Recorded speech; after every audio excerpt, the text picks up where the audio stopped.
Fala galera, aqui é a Yasmin do Salvando Semestre e nessa aula eu vou falar de condução em regime permanente em parede plana composta.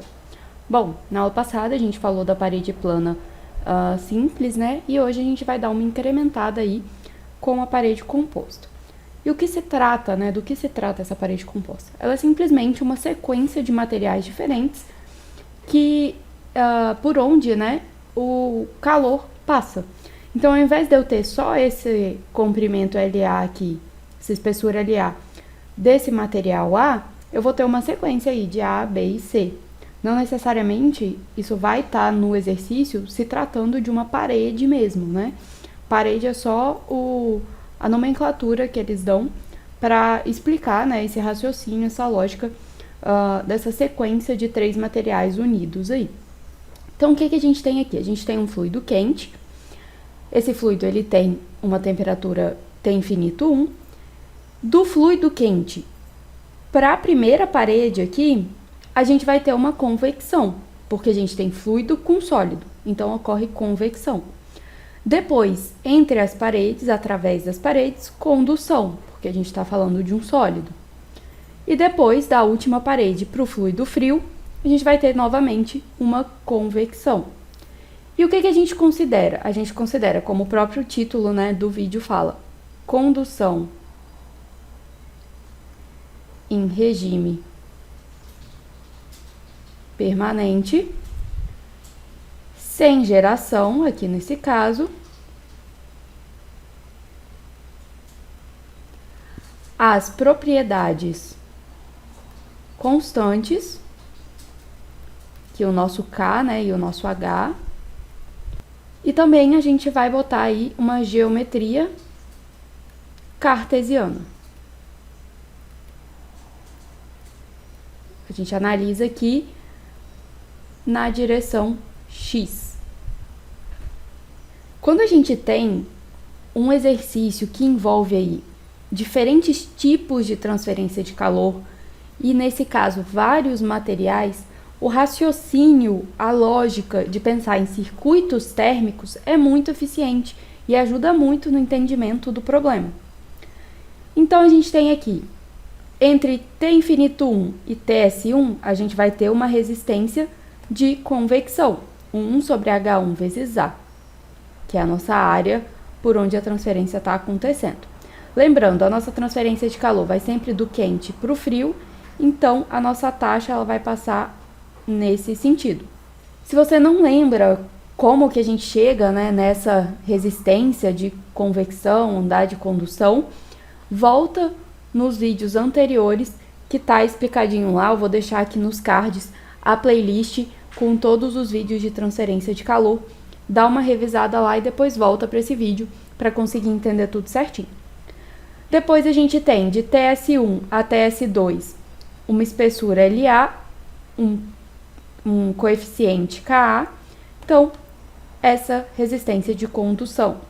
E assim a gente vai ter entre TS2 e TS3, entre TS3 e TS4 também condução, e entre TS4 e T infinito 4, uma convecção com essa resistência aqui, né, similar à primeira, mudando aí o nosso H. O nosso Q, que é a nossa taxa de transferência, ele é dado por um ΔT, que é a nossa força motriz, dividido por um somatório de resistências. Ou a gente pode chamar aqui também de resistência total. Esse ΔT, no caso, a gente vai usar o ΔT global, né? Entre T infinito 1 e T infinito 4. Então, essa é a diferença de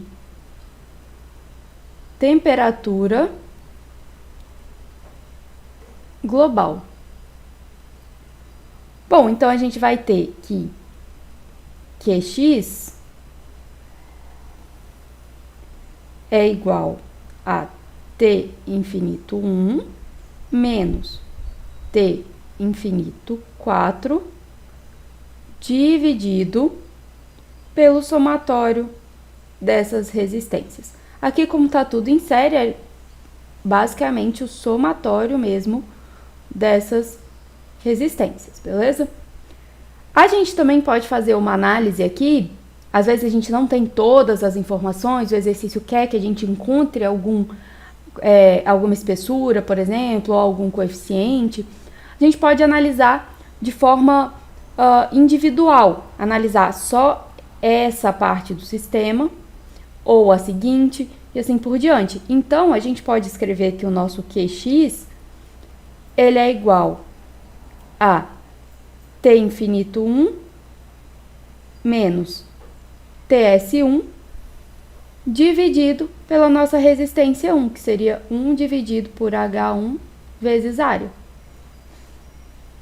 Da mesma forma que eu posso escrever que isso aqui é igual a TS1